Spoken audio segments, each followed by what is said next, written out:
নমস্কার বন্ধুরা, রেখার রান্নাঘরে সবাইকে আরও একটি রেসিপিতে স্বাগত। আজ আমি একদম সম্পূর্ণ নিরামিষ রেসিপি তোমাদের সাথে শেয়ার করব, তাহলে দেখে নেওয়া যাক। প্রথমে দেখো, এখানে নিয়ে নিয়েছি ডাঁটা, আলু, কুমড়ো ভালো করে কেটে আমি ধুয়ে নিয়েছি। আর একটা কড়া বসিয়ে শুকনো লঙ্কা, পাঁচফোড়ন ফোড়ন দিয়ে দিলাম, আর তেলের সাথে ফোড়নটা ভালো করে একটু নেড়ে চেড়ে নিলাম। এবার আমি যে কেটে রাখা সবজিটা দিয়ে দিলাম, তেলের সাথে ভালো করে একটু নেড়ে চেড়ে নিতে হবে।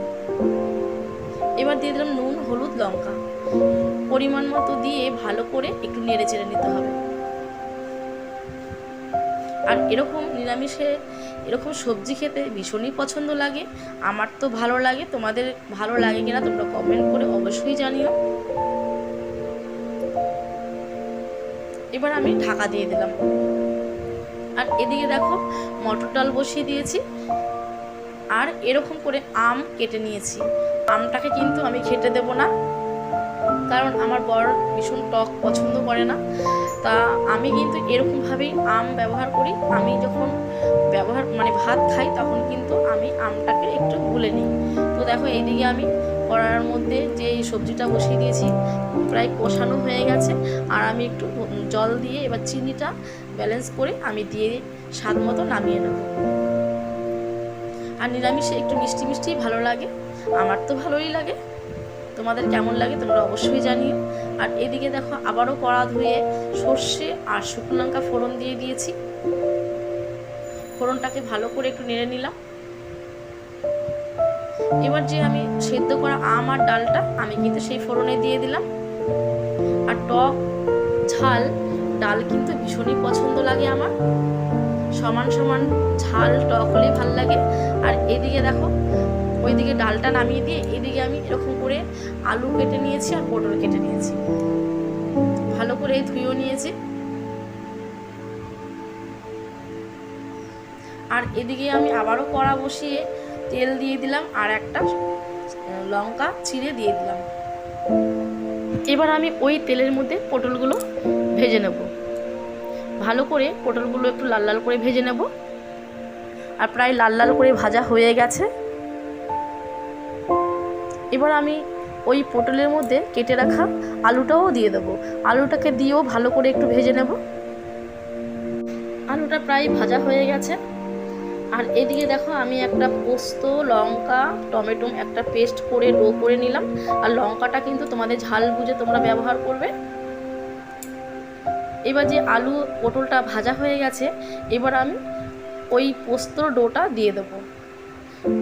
দিয়ে কিন্তু ভালো করে একটু নেড়ে চেড়ে নেব। আর আমি বেশিক্ষণ ধরে রান্না করে নেব না, এটা আমার কাঁচা কাঁচা পোস্তর গন্ধটাই ভালো লাগে। আর পোস্ত একটু গেভি গেভি ভালো লাগে। এবার আমি জল দিয়ে কিছুক্ষণ ফুটিয়ে নামিয়ে নেব।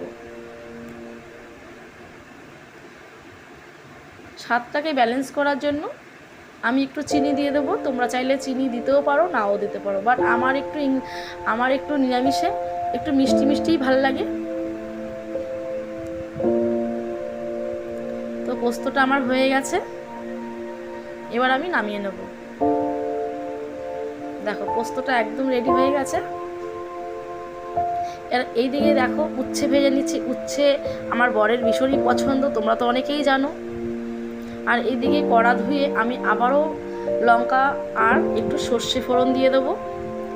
লঙ্কা আর সর্ষে ফোড়নটা ভালো করে একটু নেড়ে চেড়ে নেব। আর এই যে শাকটা তোমরা অবশ্যই জানো, পাট শাক, আমার নিরামিষ পাট শাক কিন্তু এইভাবেই ভালো লাগে খেতে। তো আমি এরকম করে একটু ভেজে নিলাম।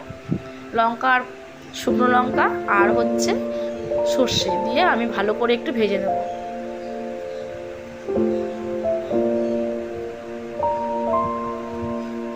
দেখো কত জল বেরোচ্ছে পাট শাক থেকে। আর 5-6টার বেশি আমি লঙ্কা দিয়েছি, আর একটু নুন দিয়ে দিলাম, আর সামান্য একটু হলুদ দিয়ে দিলাম। হলুদটা পাতার মধ্যে অনেক সময় জীবাণু থাকে, ওই হলুদ দিলে কিন্তু কেটে যায়। তো আমি একটু সামান্য হলুদ দিয়ে দিলাম।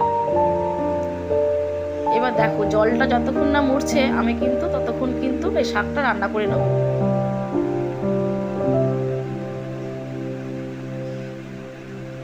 শাকটা প্রায় হয়ে গেছে, জলটা প্রায় শুকিয়ে গেছে, দেখতেই পেয়েছো। আর শাক যত মানে এরকম শুকনো শুকনো হয় ঝরঝরা, তবেই কিন্তু ভালো লাগে। তো বন্ধুরা, আজকের রেসিপিগুলো তোমাদের কেমন লেগেছে? যদি তোমাদের ভালো লাগে তাহলে তোমরা অবশ্যই লাইক শেয়ার কমেন্ট করে দিও। আর তোমাদের কমেন্টের আশায় আমি রইলাম। তোমরা নতুন যারা বন্ধু হয়ে আছো, এখনও আমার সাবস্ক্রাইব করোনি আমার চ্যানেলটাকে, প্লিজ সাবস্ক্রাইব করে দিও। আর আজকের রেসিপিগুলো কেমন লেগেছে সেটা তোমরা অবশ্যই কমেন্ট করে জানিও। দেখা হচ্ছে পরের ভিডিও।